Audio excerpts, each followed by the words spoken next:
Que se passe-t-il? Le HESS Et la ville de Paris présente. Que se passe-t-il?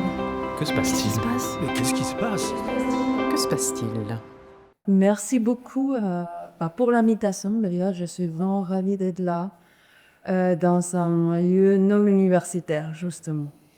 Et pour parler d'un sujet qui passionne et surtout aussi par l'opportunité d'une démarche qui est un peu différente d'une conférence classique. L'idée, c'est vraiment de me faire parler et de partager avec vous certains concepts, certaines définitions, discuter sur certaines mutations urbaines dont on entend beaucoup parler et réfléchir à si ces types de mutations sont en train de se passer sur ces quartiers à la place des fêtes ou à quel point il est en train de changer. Donc, avant de commencer, peut-être j'avais déjà pour vous qui êtes là une petite question. Est-ce que vous avez participé aux cartes qui ont été à la bibliothèque pendant cette 3 semaines ou pas du tout? Non. Ok. Ça fait que qu'on aura des souvenirs en plus, ce qui est très bien pour un peu nourrir la discussion.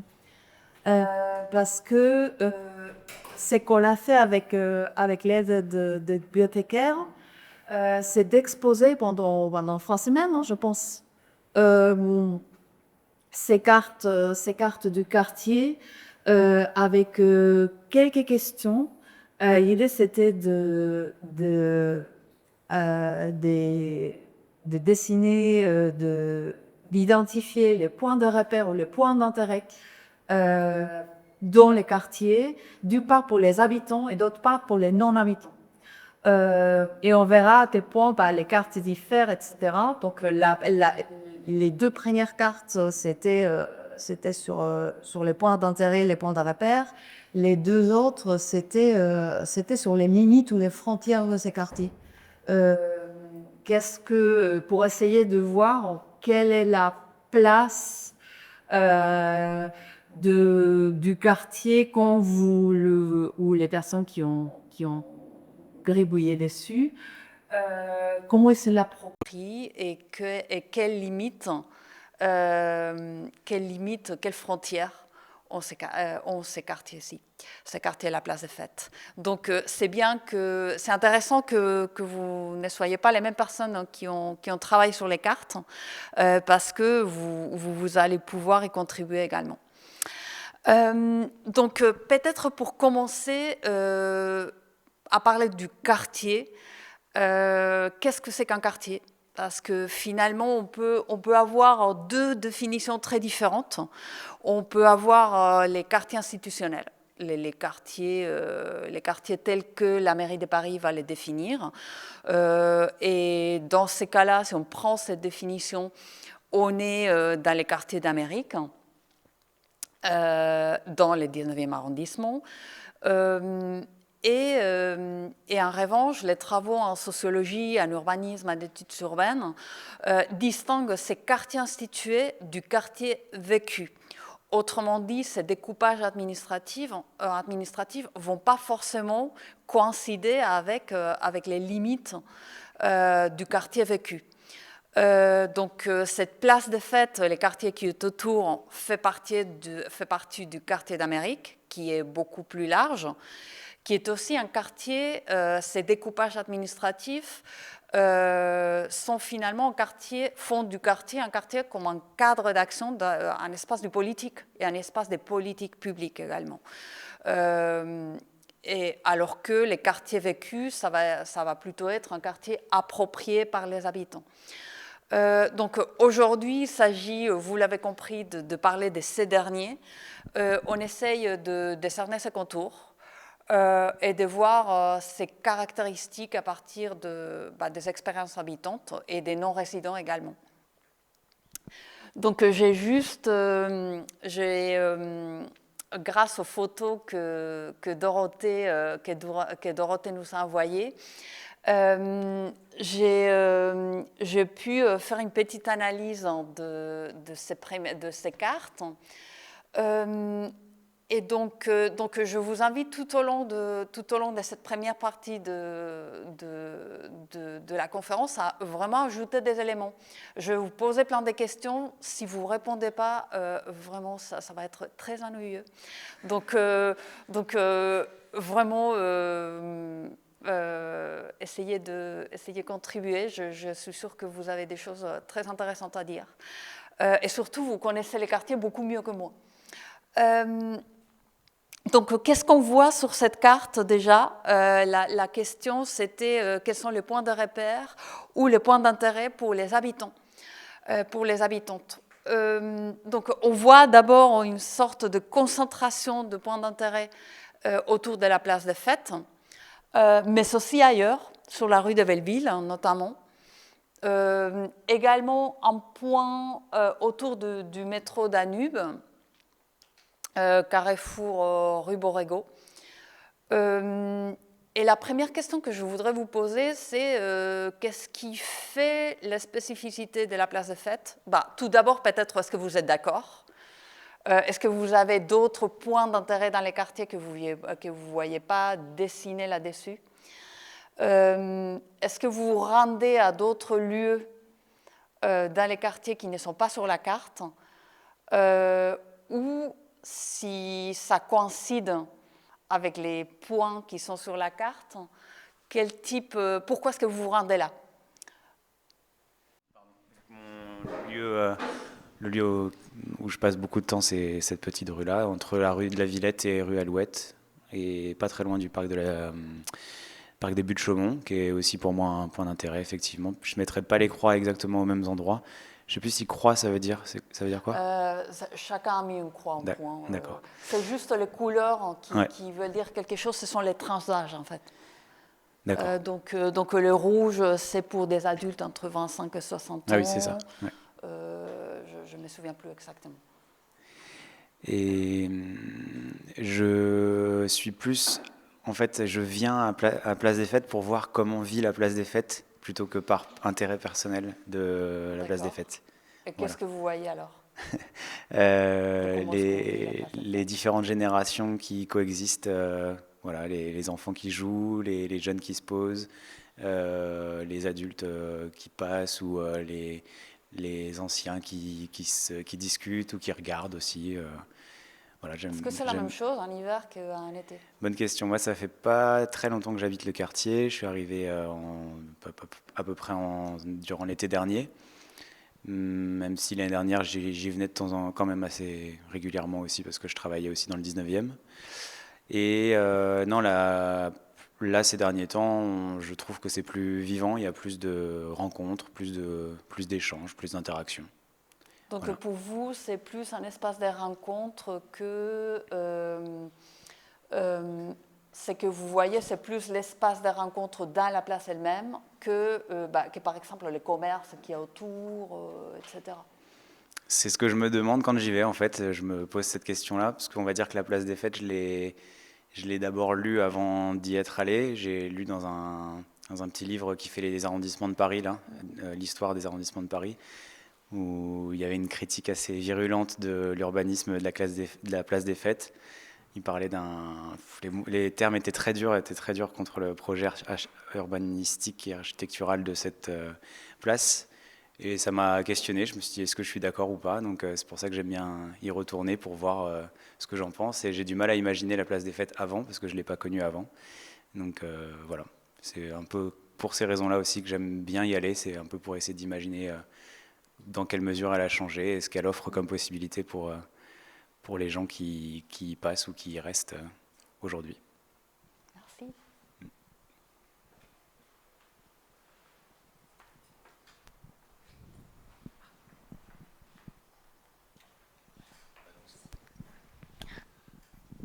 Bonsoir.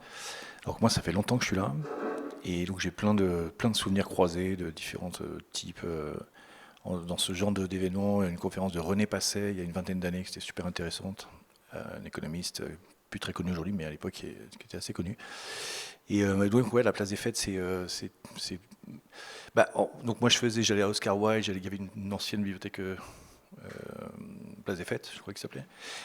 Donc effectivement, à peine c'est ouvert ici, moi j'ai trouvé ça presque naturel, quoi. Cette place avait besoin d'un endroit comme ça, en plus super bien conçu. Et donc voilà le centre d'intérêt. Des années en me disant cette place, elle est intéressante, mais elle sera vraiment intéressante le jour où il y aura une vraie bibliothèque. Et puis sinon, voilà, c'est un endroit qui est historiquement, ouais, Jean Jaurès, le discours avec la place noire de monde, là, quand c'est un discours contre la guerre de 14, les photos sont impressionnantes de voir l'intensité humaine qu'il y a eu dans cette zone de Paris. Et donc, ouais, dans des années quand même où j'ai toujours eu cette impression de sous-activité, quoi. C'est la place des Fêtes, j'ai toujours eu l'impression que non, c'est toujours pas ça, on peut faire mieux, et je pense que là c'est vraiment en train de se mettre en route, hein. En tout cas c'est le sentiment que j'ai, quoi. Et après voilà, les souvenirs de soirées, l'assurance maladie qui était juste à côté à une époque, donc plein de passages, je suis passé plein de fois, mais plus passé que resté, effectivement. Vraiment plus un endroit de... Et sous-utilisé, y compris par exemple les jours des marchés. Je viens pas pour le marché, ouais, non, même le petit parc, en fait, le petit parc qui doit être là depuis un petit bout de temps, en fait, je l'ai traversé enfin, mais tout récemment. Je fais, tiens, ouais, le parc, pourquoi pas. Et ouais, bizarre, un endroit vraiment, comme si c'était un endroit où on peut pas vraiment se réclamer de cet endroit, mais plus toujours être quelqu'un qui passe, quoi. Enfin, c'est l'impression que j'avais. Plus d'espace de passage, plus de lieux de passage. Ouais, en plus avec la ligne 11, qui fait que comme c'est une des lignes les plus efficaces dans Paris, puisque c'est une des plus rapides, on est du centre à la périphérie en très peu de temps, ça rajoute à ce sentiment qu'en fait c'est juste pour le transit, quoi. Belle transition. Je vous montre la carte juste je vous montre ça par rapport aux non-habitants. Qu'est-ce que les non-habitants repèrent? Juste ce qu'il y a, en gros, autour du métro, en fait. La carte beaucoup plus concentrée autour, effectivement, des sorties métro. Là, il y a aussi, côté métro Danube, il y a 1 ou 2 points. Donc, peut-être, qu'est-ce que cela nous dit? Une connaissance un peu moins approfondie du quartier, ou peut-être qu'une partie des personnes qui fréquentent les quartiers viennent à métro, repartent, alors que peut-être les habitantes connaissent un peu plus les quartiers. Je vous laisse la parole, il y avait une autre personne. Moi, je crois que je fais partie des rares personnes qui suis habitante de la place des Fêtes depuis 30 ans. Il se trouve aussi que... moi, je suis arrivée sur la place des Fêtes au moment en fait, où j'ai fondé une famille. Donc voilà, c'était l'occasion d'acquérir un appartement. Pour dire les choses simplement, j'étais sur le point d'accoucher quasiment quand on a emménagé rue des Lilas. Et donc, ma vie sur la place des Fêtes, elle s'est construite en même temps que ma vie de famille et ma vie professionnelle. Et mes enfants sont allés à la crèche du quartier, puis à l'école primaire du quartier. Après, ils sont allés dans d'autres établissements. Et pour moi, la place des Fêtes, c'est beaucoup le marché, les commerces, les parcs aussi, les établissements scolaires. Et puis, chose que j'ai découverte un peu plus tard, parce que étant prise par vie de famille, vie professionnelle, etc., on n'a pas beaucoup de temps en dehors de ça. Mais quand mes enfants étaient un peu plus grands, je me suis investie davantage dans la vie de quartier, au sens conseil de quartier, vie associative, etc. Et là, j'ai découvert que c'est un quartier extrêmement riche. C'est-à-dire, quand on arrive, on est impressionné par tous ces immeubles et tout ça, on pense que c'est de l'anonymat, etc. Et en fait, il y a énormément de... ça grouille, entre guillemets, de vie associative, de réseaux, etc. Et c'est un endroit où il reste une certaine mixité sociale, très clairement, même si, en réalité, cette mixité sociale, c'est un peu apparente, entre guillemets, parce que quand on regarde un peu plus précisément, malgré tout, il y a des groupes de personnes qui se retrouvent entre eux, il n'y a pas forcément de vrai mélange, mais n'empêche que sur la place, dans le métro, au marché, dans les parcs, voilà, effectivement, il y a un mélange. Et parmi les points d'attractivité, il y a ici. Et en fait, je fais partie d'associations qui avons beaucoup milité, travaillé, soutenu le projet de médiathèque. Et donc, on est extrêmement heureux qu'elle soit ouverte là, depuis l'année dernière. Et il y a des gens que je rencontrais sur le marché. Maintenant, je les rencontre ici, je suis très contente. Voilà. Donc, c'est peut-être un peu dommage que... Enfin, bon, je ne connais pas tout le monde, enfin, je ne connais personne ici, mais je veux dire, il aurait pu y avoir davantage de gens habitants du quartier si peut-être il y avait eu un peu plus de publicité sur cet événement. Et il se trouve que ce soir, il y a d'autres événements aussi qui intéressent des gens du quartier, à la mairie ou ailleurs, et ce qui fait qu'il n'y a peut-être pas énormément de monde. Moi, j'ajouterais juste une petite chose en tant que à la fois habitante du quartier et travaillant dans le quartier, puisque je travaille ici. Mes points de repère sont différents quand je suis ici au travail et quand je suis chez moi à l'autre bout de la place, que ce soit les commerces, les lieux. Et du coup, je trouve ça intéressant dans la cartographie d'avoir pu noter. Mais dans quel sens? Ou mettez-nous des exemples. Ne serait-ce que la boulangerie que je fréquente quand je suis ici, c'est pas la même que je fréquente quand je suis chez moi, les commerces, et puis même je suis plus souvent sur la place vraiment quand je suis ici au travail, et je m'éloigne un peu plus vers Jourdain, tout ça, quand je suis chez moi. Et c'est pas seulement géographique, c'est juste je sais pas, c'est un constat plus que... J'ai pas plus d'explications que ça, c'est plus un constat. Moi, je voulais aussi attirer votre attention sur... bon, peut-être on montre une carte qui est assez chouette, puisqu'elle a été faite par des enfants. Peut-être, Dorothée, vous pouvez nous dire un mot sur qui a fait, qui a été la professeure ou l'enseignante qui a proposé de faire cette carte. Oui, alors c'est une collègue qui est chargée de la médiation à la bibliothèque qui a contacté une école du coin. C'est une école Montessori en fait, et je crois que c'est des enfants de 8-9 ans qui se sont emparés du projet et qui ont rempli la carte. En fait, ce qui était très intéressant, vous n'arrivez pas, je ne sais pas si vous arrivez à lire, mais en fait, ils ont mis des petits mots. Et donc, pour les enfants, il y a deux centralités importantes. D'une part, il y a l'hôpital, avec des petits mots, ici, on m'a soigné. Et puis, il y a une autre centralité aussi autour de la place. Ici, aller le marché, les herbes aromatiques, je fais du vélo, où effectivement on voit à quel point il y a deux types d'espaces qui vont peut-être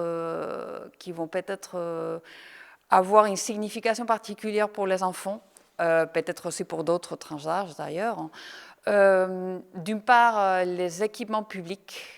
Et on parle des bibliothèques, on parle de l'hôpital, à quel point sont des vrais repères dans nos quartiers.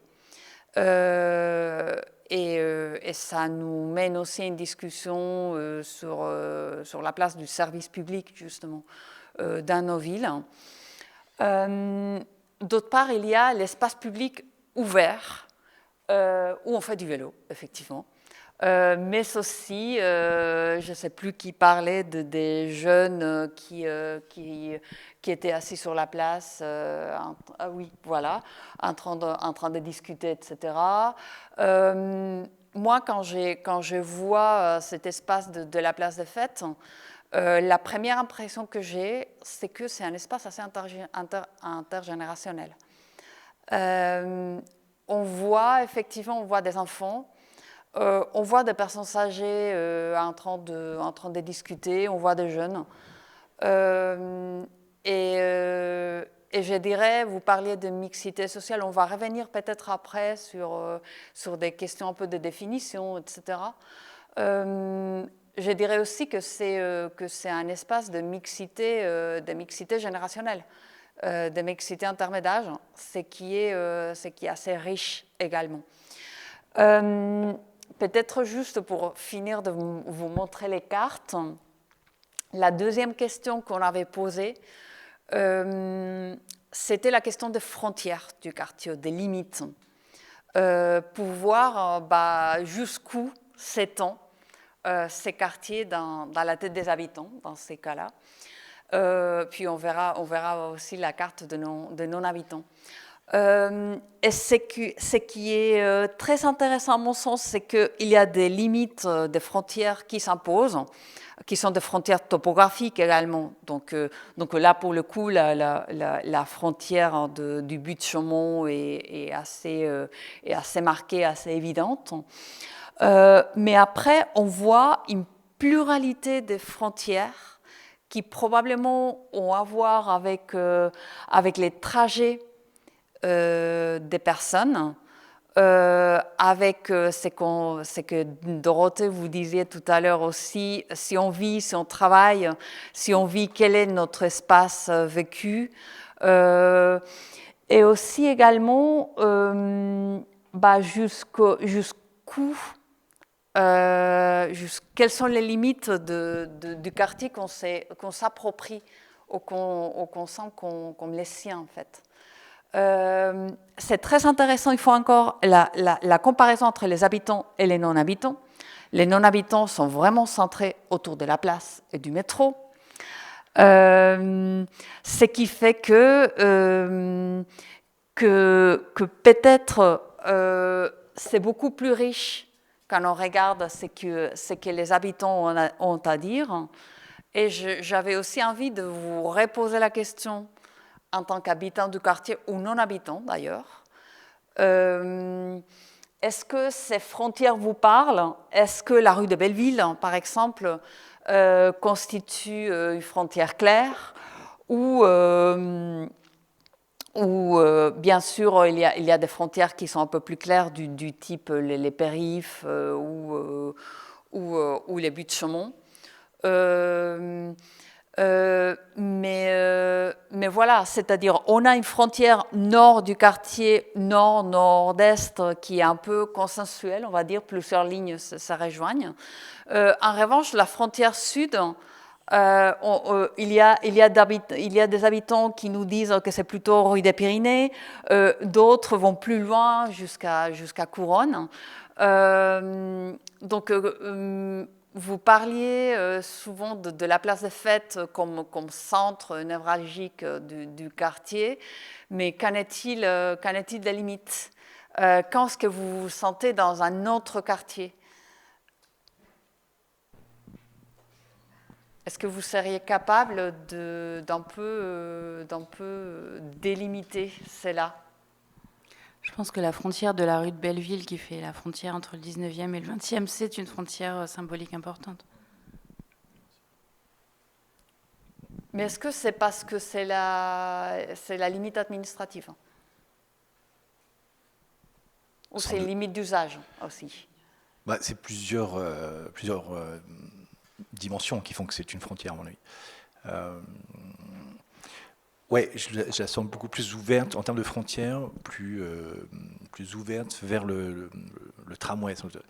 Et le fait qu'il y ait du tramway, moi j'ai connu où il n'y a pas de tramway, je pense qu'effectivement ce tramway apporte quelque chose. Il y a une librairie qui a ouvert il n'y a pas si longtemps que ça sur le tramway, qui est un peu en contrebas, mais qu'on peut rejoindre assez facilement quand on passe par là. Je pense que c'est plus de ce côté-là qu'on a une espèce d'ouverture des frontières. Alors que côté Belleville-Buttes-Chaumont, Là, c'est quand même quelque chose de très très marqué, quoi. Et vers le sud? Ouais. Parce qu'il y a aussi la question vers le sud, c'est plutôt rue de Belleville, ou non? Ouais, mais non, mais rue de Belleville, c'est parce qu'il y a le bas Belleville, le haut Belleville. Enfin, c'est très. Là, on rentre dans un terrain très très attention. Là, il y a des marqueurs presque de territoire là au niveau de son. Voilà, donc Belleville, c'est Belleville. Après, c'est Place des Fêtes. C'est différent. C'est différent. Ouais, je pense. Ouais.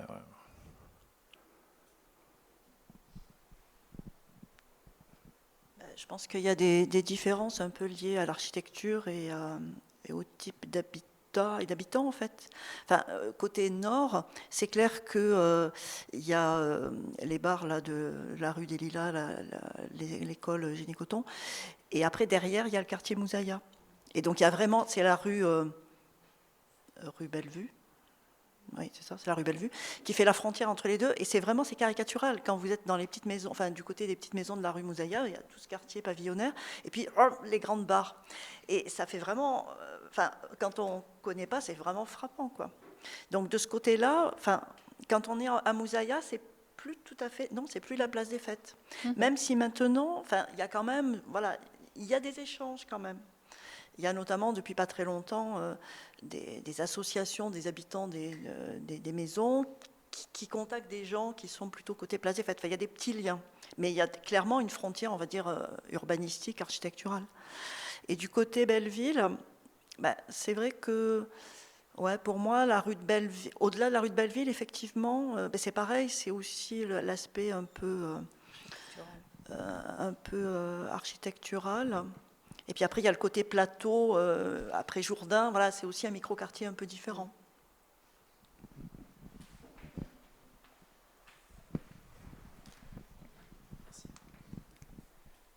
Oui, moi je rejoins assez bien ce qui a été dit avant. Et après, ce que je trouvais quand vous avez posé la question, le côté administratif, moi c'est vrai que passer la frontière administrative ou pas, à cet endroit-là, me fait pas trop d'effet. C'est-à-dire passer là, j'étais en train de me dire, est-ce que c'est la rue de Belleville ou la rue des Pyrénées qui va me faire penser que j'ai changé de quartier? En réalité, j'arrivais pas vraiment à me dire, tiens, là c'est vrai que c'est à ce moment-là que je change de quartier. Mes trajets sont assez réguliers quand je sors, c'est un peu toujours comme ça en Vélib. Là, je sors à peu près toujours par les mêmes rues. Et j'ai une sortie assez, comment on peut dire, graduelle, quoi. Petit à petit, je fais, ah oui, ça y est, là j'arrive bientôt, dans quelques minutes, à la République ou je sais pas où. Et donc là, quand je serai à la République, je serai vraiment plus du tout dans le 19e, quoi. Mais avant, c'est assez progressif quand je prends le boulevard de... Comment il s'appelle le boulevard? Boulevard de la... Je sais plus. Il y a un boulevard avec... Mais là, j'ai déjà un peu descendu. Bon, bref. Je m'étends pas trop là-dessus. Sur le côté administratif, me touche pas trop. Je pensais plus au côté topographique ou architectural. S'il faut beaucoup monter ou beaucoup descendre, là, je sais pas, il y a un truc physique qui s'est passé qui fait que je me dis, bon, là, je suis plus tout à fait dans le même quartier où j'ai plus le même vécu. Et après, je rejoins ce qui a été dit par Madame sur le côté architectural entre le quartier de la Moussaïa et vers ici. Il y a tellement c'est un univers complètement différent. Et après, moi, j'habite un peu au-dessus encore, donc on revient vers quelques immeubles. Et encore une fois, c'est pas les mêmes immeubles qu'ici, mais encore une fois, rien à voir avec la Moussaïa. Donc ça fait trois ambiances très très différentes qui sont intéressantes à ressentir et à regarder. Et je trouve intéressant aussi de me dire que j'ai peu de liens sociaux avec les gens d'ici. Donc je pense que je vis les choses très différemment d'un jeune, par exemple, qui est dans un lycée, qui s'approprie vraiment son quartier, qui dit moi je suis de Place des Fêtes, et qui se le dit vraiment comme quand j'étais au collège ou au lycée. Je sais qu'autour de moi on disait mon quartier je sais pas, c'est le village, enfin c'est Évry Village ou c'est mon conseil, etc. Et puis il y avait des rivalités entre les quartiers et c'était impossible de passer à un autre endroit ou d'un endroit à un autre en étant serein, sans être avec d'autres copains, quoi. Enfin moi j'ai pas vécu ça, mais je sais qu'autour de moi on vivait ça. Et je sais qu'aujourd'hui, je crois avoir entendu aujourd'hui que c'est des choses qui peuvent exister, ce qui nous fait pas vivre du tout le quartier de la même façon. Je pense aussi qu'on est effectivement dans une partie de Paris où il y a des différences architecturales, urbanistiques, etc., très marquantes. Ce qui fait qu'effectivement, on va ressentir non seulement sur les plans des activités, par exemple, on a très peu parlé de rez-de-chaussée, alors que quand on pose ce type de questions dans d'autres quartiers, c'est la première question qui ressort. Le rez-de-chaussée, les commerces, etc., c'est parmi les premières choses qui vont ressortir. Ici, c'est vrai qu'on va avoir, c'est peut-être les tissus urbains si différents de la place des Fêtes, puis la rue de Belleville, etc., qui est plus comme un faubourg parisien un peu plus classique, qui va faire qu'effectivement, on a des micro-quartiers très marqués architecturalement. Peut-être pour revenir à ces questions de ce que c'est les quartiers, juste la définition qui donnait un sociologue sur ce que c'est la notion des quartiers. Et curieusement, il y a beaucoup de choses que vous avez dites qui rejoignent un peu cette définition qui est une définition un peu plus scientifique, on va dire. Donc, c'est l'impression de foisonnement qui domine. Quand vous parliez tout à l'heure de la place des Fêtes, vous parliez un peu de ça, même sans utiliser les mots de foisonnement. On est un peu là, qu'est-ce que c'est qu'une centralité des quartiers? C'est là où différents types d'activités, différentes personnes, différents groupes d'âge des gens se rejoignent. C'est un espace de passage, c'est un lieu de passage, mais aussi c'est un lieu de rencontre. Effectivement, Yves Grafmeyer nous dit que les quartiers peuvent être d'abord identifiés à partir des caractéristiques physiques qui vont faire une portion d'espace plus ou moins individualisée. On a parlé tout à l'heure ici, c'est très marquant les tours autour de la place des Fêtes. Les tissus anciens ou plus récents, effectivement, les différences ne sont pas seulement architecturales, sont aussi du moment où ces différentes parties ont été construites. Et donc, effectivement, là, on a un grand marqueur de ces tours de la place des Fêtes qui ont été construites à un moment très identifiable, ces années 60-70. Et effectivement, il nous dit quand la netteté des contours se conjugue avec une originalité architecturale aisément perceptible et la présence de divers monuments ou équipements locaux, l'identité du quartier s'impose avec plus de force aux citadins. Finalement, dans vos définitions, dans votre manière de ressentir les quartiers, on retrouve pas mal de ces éléments de cette définition. Et j'avais envie aussi de vous poser la question de ce qui s'est passé dans les temps, et notamment aux personnes qui sont là depuis un moment. Comment les quartiers ont changé depuis que vous êtes installés. Quels changements vous avez perçus? Est-ce que c'est dans les activités, par exemple, dans les commerces? Est-ce que c'est dans les personnes qui habitent, dans les profils sociaux? On en parlait tout à l'heure. Est-ce que c'est peut-être aussi dans les profils d'âge? Est-ce que des nouveaux équipements, de nouveaux services attirent de nouvelles populations? Est-ce que vous percevez, par exemple, qu'il y a plus de passants ou plus de personnes extérieures au quartier par rapport aux habitants? Est-ce que vous percevez ce type de changement? Ou alors un changement énorme, évidemment, c'est la voiture. Là, moi, je suis arrivé, je me souviens très bien, mon arrivée dans le quartier, avec le camion, avec toutes les affaires dedans, rue de Crimée, et je je me souviens d'une intensité de trafic impressionnante, quoi. C'était, on n'avançait pas, quoi. Donc c'est un changement énorme, quoi. Il y a beaucoup moins de voitures, quoi. L'espace est beaucoup moins pensé pour les voitures, donc beaucoup plus pour les piétons et les vélos. Tout ça. Mais c'est dû à des réaménagements. Oh oui, je pense. Ouais. Ouais. Et je pense que ça va aller dans ce sens-là. Je veux dire, la connexion avec le tramway, si on revégétalise certaines rues qui sont entre la place et le tramway, ça va ne faire que favoriser le fait d'aller à pied, choisir son moyen de transport en extérieur et non pas en sous-sol. Donc, ouais, moi, c'est vraiment l'énorme aspect qui fait du bien. Enfin, moi, quand j'étais jeune, j'y allais pas parce que ça sentait le goudron, quoi. Enfin, ça sentait comment on appelle ça, l'essence, quoi. C'était hyper chargé. Quelqu'un a une autre Oui, enfin, donc moi, je suis dans le quartier depuis 30 ans. Et quand je suis arrivée, c'était juste après le réaménagement par, comment il s'appelle, US, je crois. Et la fameuse pyramide qui était centrale sur la place. Et alors au début, c'était une œuvre d'art qui malheureusement était assez fragile et au fil du temps qui s'est dégradée. N'empêche que c'était le point de rendez-vous. On se retrouve à la pyramide. Et puis il y avait les jeunes qui escaladaient la plateforme, etc. Et donc il y avait cet aspect-là.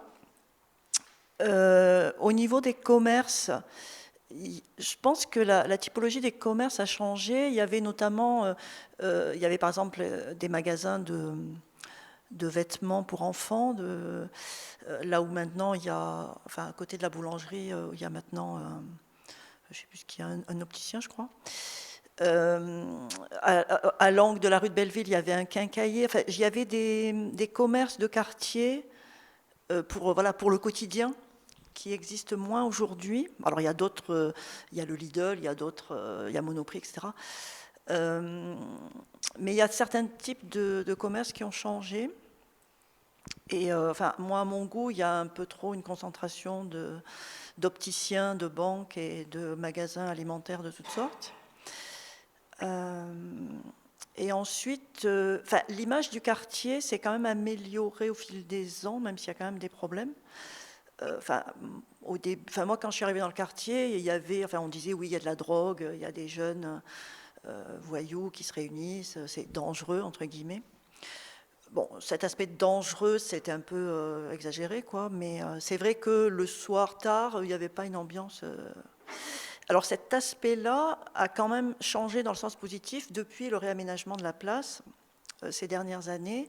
C'est vrai que l'image du quartier quand même s'améliore, même si tout n'est pas parfait, mais notamment toutes les assises qui ont été mises sur la place et qui favorisent le fait qu'effectivement des gens de tout âge peuvent stationner là, ça a quand même amélioré les choses.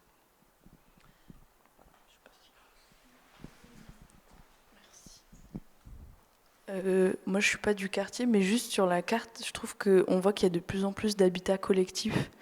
Et je crois que j'avais un peu une image de la ville figée, où c'est une vieille ville, et du coup, je pensais que les bâtiments allaient rester, mais on voit que sur les cartes, il y a beaucoup plus de barres d'immeubles qui apparaissent un peu à gauche des buts ou en dessous des buts. Et je ne sais pas aussi à partir de quelles initiatives est-ce que les barres d'immeubles, elles se sont faites. Est-ce que c'est des hébergements sociaux, justement, je ne sais pas si c'est un témoignage aussi de tentative de la mairie de rendre ces quartiers plus accessibles, ou justement est-ce que c'est synonyme, je sais pas, d'un embourgeoisement aussi de ces quartiers-là. Après, je connais pas assez l'histoire de Paris pour faire des conclusions sur la nature de ça, mais je trouve ça intéressant aussi de voir la destruction d'espaces déjà existants pour la création d'environnements collectifs. Vous mettez déjà les mots sur des dynamiques intéressantes. Vous parlez de logement social, vous parlez d'embourgeoisement. Déjà, les quartiers de la place des Fêtes et les 19e en général, c'est l'un des quartiers des arrondissements parisiens où il y a une proportion la plus importante des logements sociaux. Ce qui fait peut-être aussi écho à cette question de mixité sociale qu'on continue à garder en partie dans ces quartiers. Une partie de les tours, une partie des tours de la place de fête, il y a du logement social. Et effectivement, on peut déjà s'interroger sur la manière dont ces logements sociaux réussissent en partie à maintenir une certaine mixité sociale dans un quartier qui ou dans une ville, comme Paris en général, qui va effectivement avoir une tendance à s'embourgeoiser ou à se gentrifier, pour utiliser un mot très à la mode. Et ça nous fait une transition intéressante. Je vais revenir sur ces cartes après, parce que je vous demandais si vous voyez un changement dans les profils des habitants. Dans ces cartes, ce sont des cartes du revenu médian des ménages. Et effectivement, on voit, déjà, on voit une augmentation généralisée de revenus dans Paris. Donc, plus c'est bleu, plus sont des classes aisées.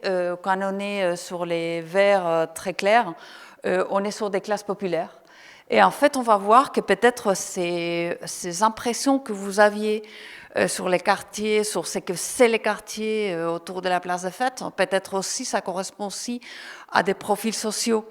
Ces cartes-là correspondent aux revenus. Après, on va avoir une carte sur les catégories socio-professionnelles.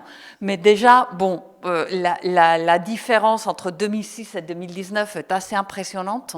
Donc, on voit de manière générale sur les bleus, qui étaient très concentrés sur l'ouest parisien, sur les 16e, 17e en 2006. Et là, on voit à quel point c'est étendu. Mais si on se concentre sur là où on était, on avait zoomé tout à l'heure, on voit quand même qu'il y a une différence sociale assez importante, assez marquante, entre ce qui est autour de la place des Fêtes, qui sont ces îlots-là, qui sont vraiment en vert clair, et ce qui est juste au sud du but de Chaumont, qui sont des ménages plus aisés. On parle toujours des moyennes, mais tout en sachant qu'on est vraiment à l'échelle des îlots. Donc peut-être ces différences des quartiers que vous percevez ont aussi à voir avec des différences sociales, avec des différences de groupes qui vont habiter finalement les uns à côté des autres, mais je ne sais plus qui disait, qui cohabitaient, mais qui peut-être se mélangeaient relativement peu. C'est le cas également quand on analyse les catégories socio-professionnelles. Effectivement, on voit une augmentation très très importante des professions intellectuelles supérieures. Dans Paris, de manière généralisée, un peu moins dans le nord-est, où on voit effectivement dans les 18e, dans les 19e, qu'il y a une sous-représentation des cadres supérieurs. Mais en revanche, on voit ce qui se passe autour de Butte-Chaumont, qui a un effet assez important. Les prix de l'immobilier autour d'un grand parc, évidemment, ne sont pas les mêmes que quand on s'en éloigne. Et on retrouve ce qu'on voyait sur les revenus. On va effectivement les voir que du côté des quartiers d'Amérique, c'est qu'on disait là où se retrouve la place des Fêtes. La place des Fêtes est là à peu près. N'a pas du tout la même couleur, beaucoup plus orange, c'est-à-dire il y a beaucoup plus des cadres supérieurs autour de ces parcs. En revanche, quand on regarde la catégorie des ouvriers et des employés, on va voir presque l'inverse, c'est-à-dire d'une part autour de la place des Fêtes, on a une partie importante de la population. Et ça, c'est quand même assez important par rapport à Paris en entier. Il y a toujours une population importante d'ouvriers et d'employés. Et là, j'attire votre attention pour revenir à la question du logement social, à l'importance du logement social à Paris. Où est-ce qu'on voit une proportion plus importante d'ouvriers et d'employés? Dans cette ceinture autour de Paris, qui est une ceinture construite à partir, les premiers immeubles sont des années 20, des années 30, mais ce sont des logements sociaux. Toute cette couronne a été créée à partir des années 30 pour accueillir principalement des logements sociaux. Ce qui fait qu'aujourd'hui, on continue à voir, même si il y aurait beaucoup de choses à dire sur la catégorie des logements sociaux, parce que tous les logements sociaux ne sont pas pareils. Il y a des logements sociaux vraiment très sociaux, on va dire, et des logements sociaux qui sont plutôt destinés à des classes moyennes. Mais on voit quand même l'effet de stabilisation d'une population d'ouvriers, d'employés dans Paris, qui ne pourrait plus se permettre aujourd'hui d'y habiter si ce n'était pas le cas, si ces logements sociaux n'avaient pas été maintenus.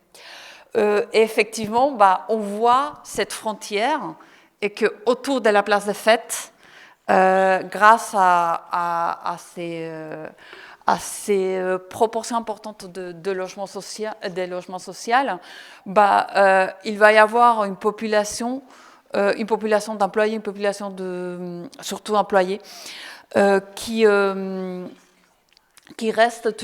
habitent toujours autour de la place des Fêtes.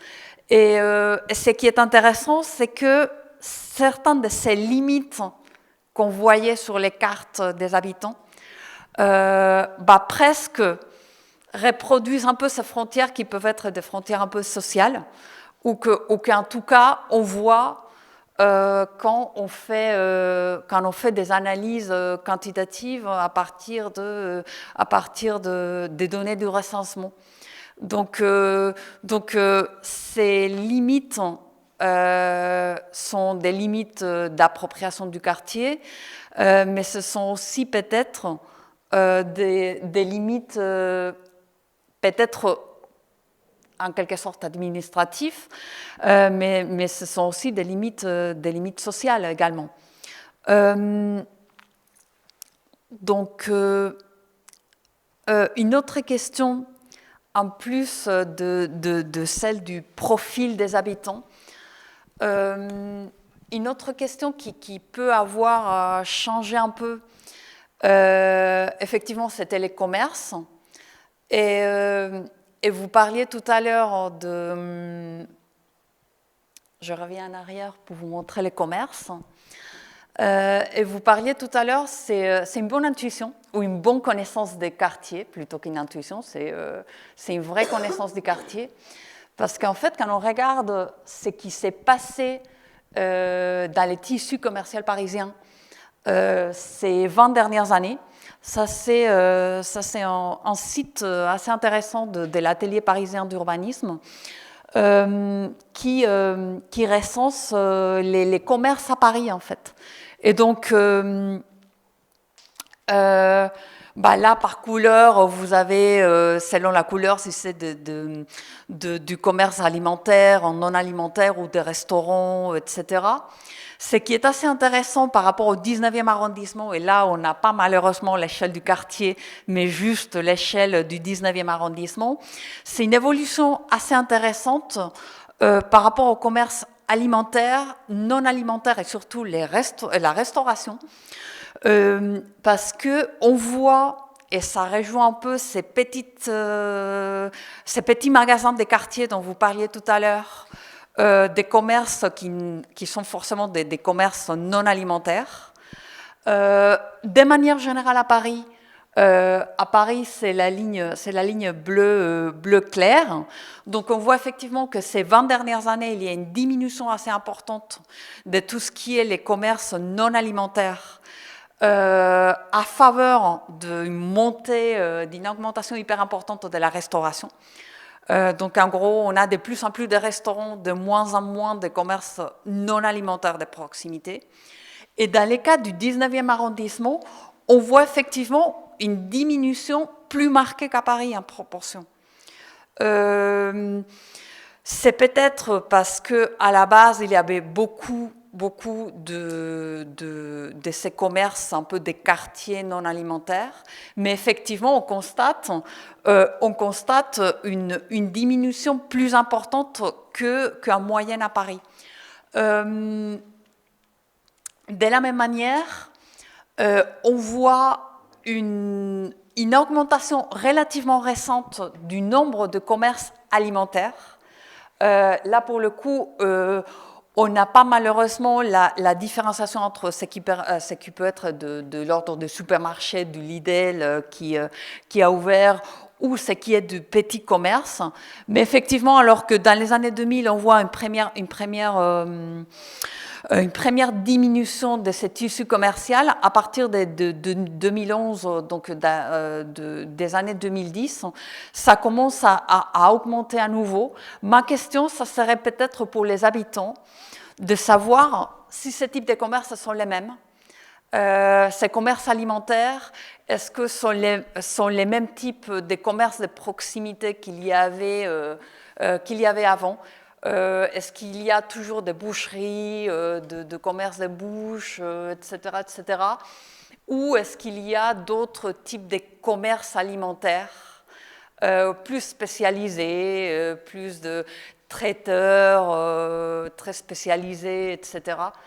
Est-ce que ce tissu commercial a changé dans ce sens-là?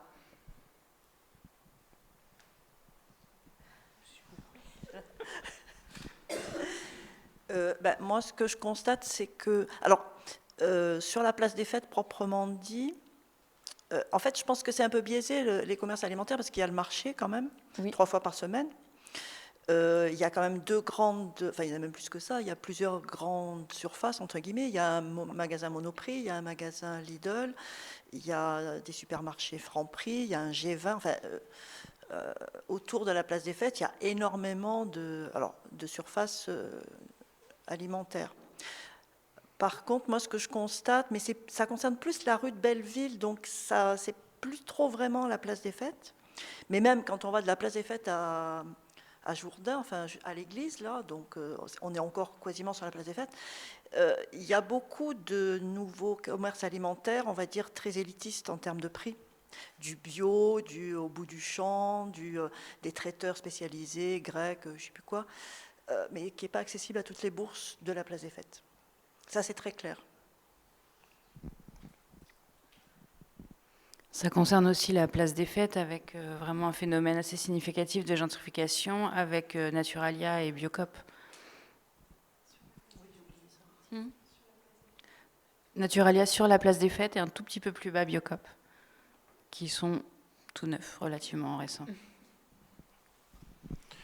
Oui, je ne sais pas combien de personnes la rue de Belleville pourrait nourrir à elle toute seule en temps de guerre, mais ça va être énorme quand même, vu ce qu'ils font.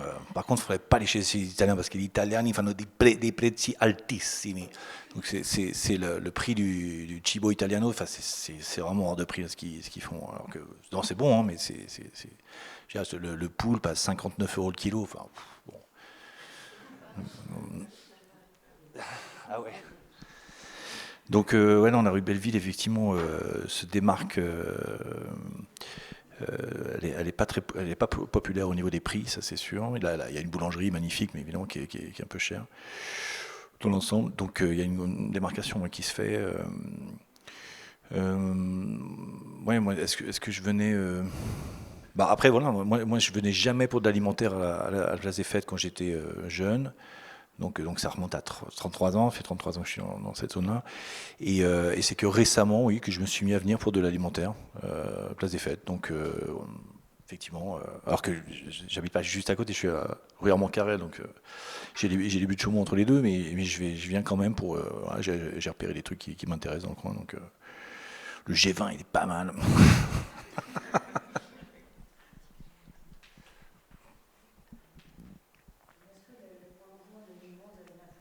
Pardon? Est-ce que le prolongement de la ligne 11, qui est récent, aurait une influence dans l'avenir avec le grand centre commercial avec le grand centre commercial qui est à Bois-Perrier, là-bas? Est-ce que, Ronnie, est-ce qu'à un moment donné, les gens vont pas aller quelque part par là et avant, il y a Decathlon, il y a tout ça. Donc, est-ce que ça va pas changer un petit peu peut-être les commerces, parce qu'en 10 minutes, on y est, donc c'est facile. Et les magasins, il est juste au pied, quoi. Donc, est-ce que ça ne va pas changer? Je ne sais pas.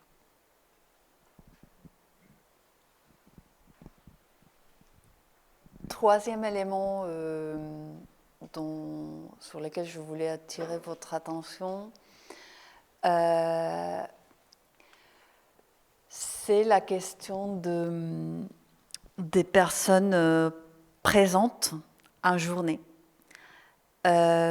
puisque on laissait tous les quartiers est un quartier pour ses habitants, mais aussi ce sont Paris et toutes les grandes villes sont des grandes villes qui attirent énormément de monde.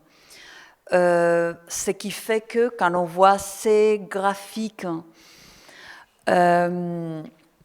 par heure de la journée, on commence peut-être par Paris pour vous montrer la dynamique à l'échelle parisienne.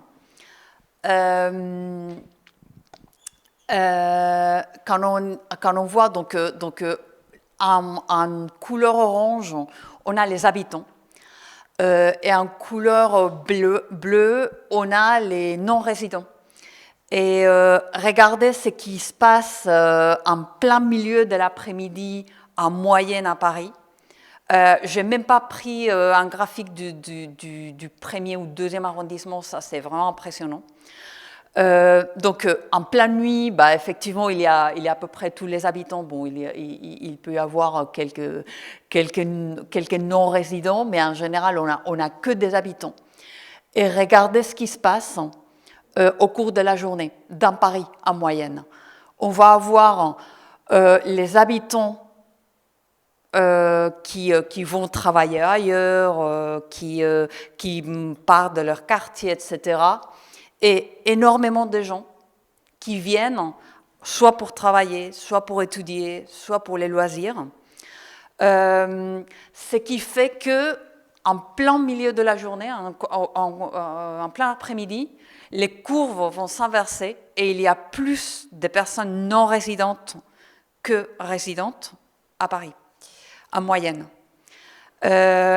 Comme je vous disais, les graphiques du centre, du premier au deuxième arrondissement, c'est encore plus impressionnant, la courbe. Effectivement, on peut penser aux touristes, mais aussi à toute la population qui vient travailler dans Paris, qui vient étudier à Paris, ou qui vient pour les loisirs. Et ce qui est intéressant, c'est que la dynamique du 19e arrondissement est relativement différente par rapport à d'autres arrondissements parisiens. C'est l'un des rares où les habitants restent majoritaires à toute heure de la journée. Ça arrive aussi dans des quartiers, dans des arrondissements à l'opposé socialement. Je pense au 16e arrondissement, par exemple, pour des raisons très différentes, probablement. Là, il y a aussi moins de postes de travail, etc., etc. Mais dans les 19e arrondissements, c'est assez intéressant de voir qu'effectivement, il va y avoir des personnes qui viennent travailler ou étudier ou pour le loisir, etc. Mais les habitants restent majoritaires. Et pour revenir à la question de départ, qu'est-ce que ça fait à l'image de nos quartiers? Est-ce que pour les habitants, pour ceux d'entre vous qui vous sentez dans votre quartier Place des Fêtes, qu'est-ce que ça ferait si vous aviez une courbe comme ça? C'est-à-dire, qu'est-ce que fait aux habitants, aux rares habitants, qui sont encore, j'en sais rien, dans les marais, par exemple, de voir les doubler ou tripler la quantité de personnes qu'il y a dans la rue au cours de la journée. Est-ce que ça modifie l'impression de se sentir dans son quartier? Est-ce que ça modifie, y compris les limites? Est-ce qu'on apprend à marcher autrement pour éviter, en gros, la foule de touristes? Comment est-ce que ça modifie notre vécu du quartier, notre perception de ce que c'est notre quartier? Les 19e, pour l'instant, on les voit au niveau des commerces et on voit des signes. Les Biocoop, Naturalia. Pour l'instant, paraît en quelque sorte encore un tout petit peu résister.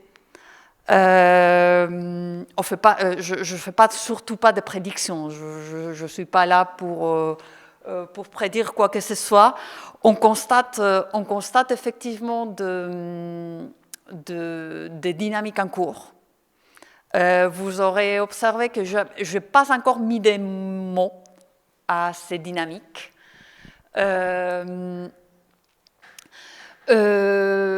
Mais effectivement, on voit des dynamiques en cours à l'échelle parisienne qui peuvent ou pas atteindre les 19e arrondissements, qui vont peut-être changer un peu les dynamiques dans les années à venir, ou non. Je continue à penser que ces quantités de logements sociaux qu'il y a à Place des Fêtes, ça fera toujours un point de résistance, à la Place des Fêtes ou ailleurs d'ailleurs, mais ça fera toujours un peu de résistance. Pour terminer, peut-être, je voulais revenir sur tous les mots qu'on met souvent sur ces dynamiques, sur ces mots de gentrification, de touristification, d'Airbnbisation, qui sont des mots tellement utilisés dans les discours médiatiques, politiques, etc., qu'on utilise à tort et à travers, et qui finalement, on sait presque plus de quoi on parle. Et je voulais juste revenir sur les définitions, sur 2-3 définitions dont on a un peu parlé ou laissé entrevoir au cours de cette rencontre, pour que vous me disiez en tant qu'habitant ou personnes qui fréquentent les quartiers, si vous sentez que ces dynamiques sont en cours, telles qu'elles sont définies à la base, en commençant peut-être par la gentrification. J'ai pris des définitions très générales de ces glossaires qui est très bien fait, qui s'appelle Géoconfluence, sur le site Géoconfluence. Je pris juste des définitions. Comme vous pouvez imaginer, dans les travaux de recherche, on a 300 000 définitions et énormément de chercheurs qui se mettent pas d'accord sur ce que c'est la bonne définition. Donc, j'ai choisi de faire simple et de choisir des définitions un peu générales pour essayer de voir avec vous si ça correspond aux évolutions que vous voyez dans votre quartier, si ça correspond aux dynamiques en cours où vous sentez peut-être que ces quartiers est un tout petit peu épargnés encore. C'est vous qui connaissez mieux les quartiers que moi. Donc, comment est-ce qu'on définit la gentrification? La gentrification nous apparaît comme un processus de révalorisation économique et symbolique d'un espace qui s'effectue en partie sous les sceaux d'un certain modèle d'urbanité inspiré par la ville ancienne européenne et à travers la concurrence entre différents acteurs et groupes sociaux inégalement dotés pour son appropriation et sa transformation. Les anciens quartiers ouvriers des centres-villes sont transformés par la réhabilitation de l'habitat ancien, la montée en gamme des commerces ou l'embellissement de l'espace public. Cela contribue à la hausse des prix immobiliers qui évance progressivement les classes populaires. Ces dernières sont contraintes, après plusieurs années de ces processus, à s'éloigner en périphérie. La hausse des prix du centre entretient ainsi l'étalement urbain. Donc, beaucoup de choses sont dites dans cette définition. Effectivement, la hausse des prix immobiliers est paraître au centre, mais également on voit des signes parcoureurs qui peuvent être dans les changements dans les commerces, dans l'embellissement de l'espace public, qui peuvent être effectivement des vecteurs de gentrification dans le sens de nouveaux espaces publics qui vont attirer un certain type de ménages qui vont souhaiter s'installer et pouvoir payer les prix de l'immobilier.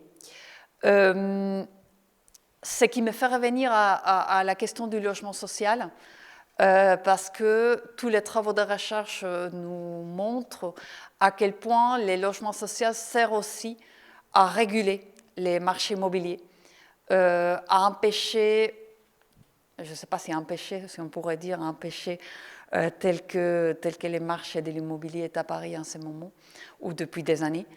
Mais en tout cas, ça contribue à en partie réguler un peu ces prix de l'immobilier, puisque une partie du parc immobilier ne suit pas les prix du marché. Ce qui fait que dans des quartiers effectivement où il y a des proportions de logements sociaux très importantes, effectivement il va y avoir une dynamique de gentrification en cours, mais qui peut coexister avec la persistance, les classes populaires qui vont rester sur place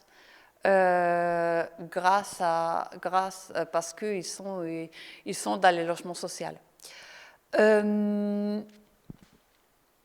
Deuxième définition dont on a parlé moins, mais effectivement parce que le 19e, on s'est un peu éloigné du centre, mais on parle beaucoup de ce que fait Airbnb à nos villes.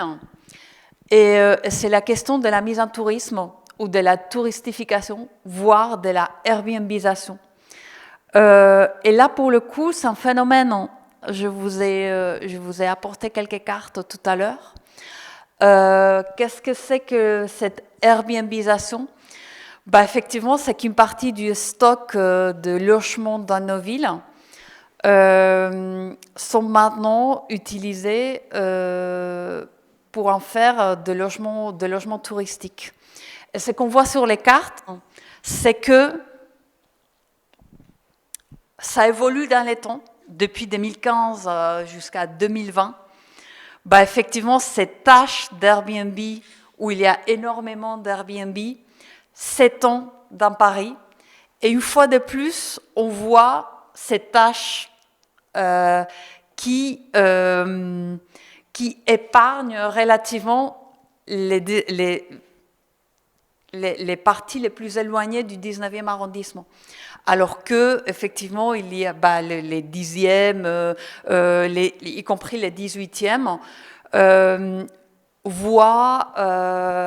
où voit le nombre de logements touristiques ou d'hébergements touristiques énormément monter.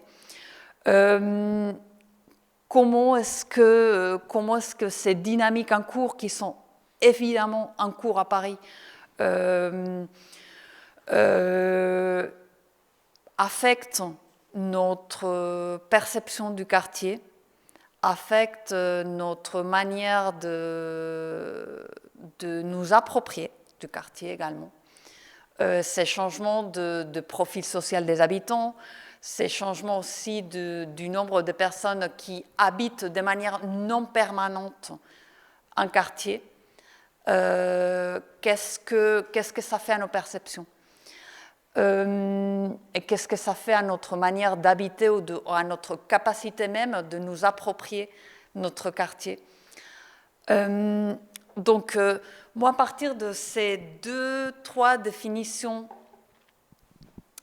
et une dernière sur la mixité sociale dont on a parlé tout au départ, je voulais vous donner la parole à la fin juste pour échanger sur ces dynamiques et sur la perception que vous en avez. Si vous percevez que ces dynamiques de gentrification, de touristification, d'augmentation du nombre d'Airbnb touchent ces quartiers autour de la place des Fêtes ou pas encore, où vous percevez peut-être des signes avant-coureurs. Et peut-être juste pour trouver cette définition de mixité sociale et revenir à quelque chose dont on a parlé au départ. La mixité sociale désigne la cohabitation dans un espace local, généralement à l'échelle du quartier, des populations issues de milieux sociaux différents. Elle est souvent mentionnée comme un objectif à atteindre pour les politiques publiques de rénovation urbaine, notamment, ou pour déplorer son absence, qui aboutit alors à une situation de ségrégation sociale. Ce qui est intéressant, pour moi, c'est aussi il y a 2 choses intéressantes. D'une part, la mixité sociale comme objectif affiché des politiques publiques aujourd'hui. D'autre part, la question de la cohabitation, parce que ça renvoie à une question qui a été posée au départ, tout au début, où on se disait est-ce que vraiment ces groupes sociaux cohabitent ou juste se juxtaposent en fait. Qu'est-ce que c'est de la mixité sociale finalement? C'est de favoriser que ces classes sociales partagent un quartier, ou comment faire effectivement pour que ces cohabitations ne soient pas juste une coexistence, on va dire. Allez-y. Après, je parle du quartier, mais j'avais écouté une émission sur Arte qui parlait de ça, et notamment à travers la carte scolaire. Ah ouais, merci. Ouais, sur la carte scolaire, et qui disait que en fait, c'est aussi, l'école, c'est vraiment un centre pour que la mixité sociale, elle prenne vraiment forme, et parce que là, en tout cas, j'imagine que Place des Fêtes, c'est des gens qui sont certes de milieux sociaux différents, mais qui travaillent pas dans les mêmes endroits et qui, de fait, ont aussi pas les mêmes usages de l'espace public. Mais du coup, il y avait un sociologue, je crois, qui disait qu'il fallait vraiment que les personnes de classe supérieure aussi continuent ou restent en tout cas dans les lieux qui sont considérés comme défavorisés, et que on arrête aussi d'essayer d'échapper à la carte scolaire, parce que c'est super important en fait pour les enfants de classe, j'ai pas envie de dire inférieure, c'est un peu péjoratif, mais de classe populaire. Aussi de fréquenter des gens qui sont de milieux sociaux différents, parce que c'est élévateur pour tout le monde, et particulièrement pour les gens de classe populaire, alors que si c'est des gens qui sont exclusivement de la même classe sociale, qui partagent les mêmes espaces, les mêmes références, les mêmes écoles, on construit un entre-soi, et la mixité sociale, elle n'existe pas. Et il y a aussi, moi je fais mes études à Nanterre, et il y a, je ne sais pas si vous connaissez, c'est un quartier avec des tours, c'est les tours-nuages. Et il y a des projets de rénovation et de réhabilitation de certaines de ces tours-nuages en hôtel, mais aussi en habitat partagé pour qu'on crée de la mixité sociale. Mais les habitants et les habitantes, ils étaient un peu inquiets et inquiètes justement de ce que ça allait vraiment produire et si c'était pas, encore une fois, un peu comme un take-over par les bourgeois d'espaces populaires et qui cherchent pas réellement une vraie mixité sociale parce que ça leur fait pas autant bénéfice que s'ils étaient dans un entre-soi, que s'il y a une vraie mixité, quoi. Il y a beaucoup de choses dans ce que vous dites. Moi, effectivement, l'école comme vecteur de mixité, mais j'irais presque au-delà de ça, je dirais le service public. Une bibliothèque comme celle-ci, c'est aussi un vecteur également. Et là, je pense que les bibliothécaires peuvent un peu en témoigner de à quel point ça peut être un lieu de mixité réelle vécue. Donc, je pense que ça va un peu au-delà de la question seulement de l'école. Je reviens peut-être à la carte des enfants, où les enfants nous disaient que les lieux de repère, c'était les urgences pédiatriques. Les lieux de mixité sociale également. Bon, il y a aussi de ménages aisés qui vont aller directement à l'hôpital privé, dans des cliniques. Ça, c'est encore autre chose.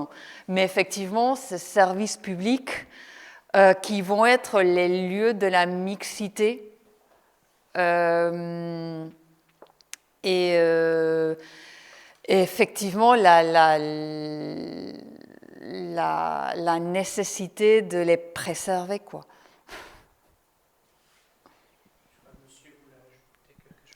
Oui, ça m'a fait sourire ce que vous avez dit, les services publics qui sont les lieux de la mixité, parce que oui, en théorie, mais il y a quand même des phénomènes de ségrégation